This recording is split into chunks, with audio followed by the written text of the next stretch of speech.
Hello there, Adam Bazalgette here, founder of SW Golf Academy. Today, right arm positioning, the key role of the right arm in the golf swing, trail arm if you like, if you're a left-handed golfer. Especially, what does it do in the critical area through impact? I've got some ideas for you that I think you'll find a common sense, but you may not have considered them this way before. So the right arm through impact, the trail arm if you like, the right arm for the right-handed golfer, several things it's absolutely key in. Applying pressure to the golf ball.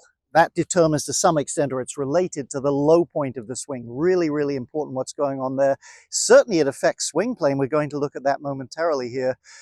And it also, of course, has some role in terms of squaring up the club. We'll have to examine how to do that. Let's get started from here then. Now, the absolute worst case scenario for this trail arm is that it gets out, elbow out, rather than elbow in and under. Almost for certain it will steepen your golf swing. It will weaken the way you apply pressure to the ball. I'll show you that in just a minute.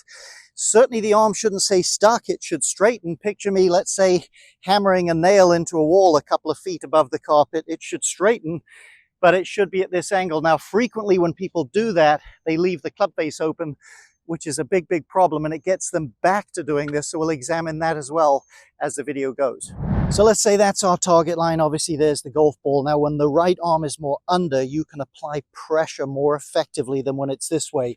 I don't know anything about martial arts, but when I see these fellows or ladies break the boards, it's always this angle with the arm, never that. You can just imagine though that makes a difference. Another thing it does, when the arm is more under, the grip end of the club generally goes forward more. This is excessive, but that generally happens. Again, an instrument in applying pressure, moving the low point of the swing forward. And finally, when the shaft is more at this angle, it will tend to be more on the inside trail.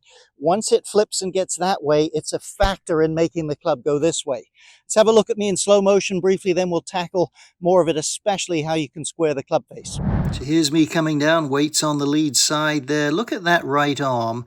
You're looking very much at the underside of the forearm, or the underside, if you like, the inside of the joint of the right elbow, and yet you can see the face is squaring, my right hand is tilted down. Notice the grip end of the club is pushed beyond the ball for contact. The hands are being pushed with the help of the right arm much more up to that front leg. There's a solid impact and all the way through. One more look. Here we go. Okay, so the club face, solid contact aside for a moment, the club face is the overarching, the predominant determiner of direction, not just curve, but start direction. And people's instinct always somehow find a way more or less to keep the ball in front of them. So if you're not good at squaring the club face, or if you start to dabble with this feeling in the arm and you're leaving the face open again, it's not going to help you because you won't be hitting the ball very solidly or on line, and it will quickly deteriorate into some instinctive way to square it up. So here's the key. The way our human arm is put together, I can rotate my elbow under and at the same time rotate my wrist forward. Under, forward. Now, if you doubt that, hopefully you don't doubt that, but if you doubt that, look at some of the famous photos of Ben Hogan hitting the ball, how he looks, Johnny Miller, some of these great, Tiger Woods, you name it. Under, but the club face is square. So you have to get good at keeping that under and still turning the wrist. Like anything, you got to practice this a little bit. So I'm going to feel that under, right wrist tilted. That would be too much, but that's the squaring agent, not that or this so much. Let me just chip a couple. So I'm going to preset that excessively under, preset that right hand there, and just chip a couple like that. And I can feel my swing going this way, but the face is de-lofted and it's knocking it down. No shortcut for that. Even if between shots you just practice up in front of you, here it is. Here's the feeling of the right arm, the hammering the nail. There's the squaring of the face. If you get good at this, you will really be helping yourself. One final note then, before we wrap it up. What is the body's role in all this? Obviously, it has a significant role. This isn't a lesson about dynamic sequence and all that stuff, but let's just touch on it in the broadest terms. It's the job of your body to deliver this unit to the ball. Now, if you don't have enough body movement, rotation, or your weight's hanging back, you're probably going to flip it anyway. Conversely, if you're relying too much on just body turn, there's no real snap and pop in it. So you've got to start to get that feel. An impact bag is great.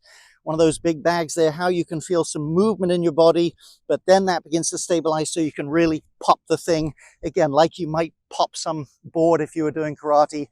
I don't do karate, but I don't think I'd hit it like this. I don't think I'd just do that. So get the feel for that, blend it in, little bit of pop down there. You're going to help yourself if you master this right arm.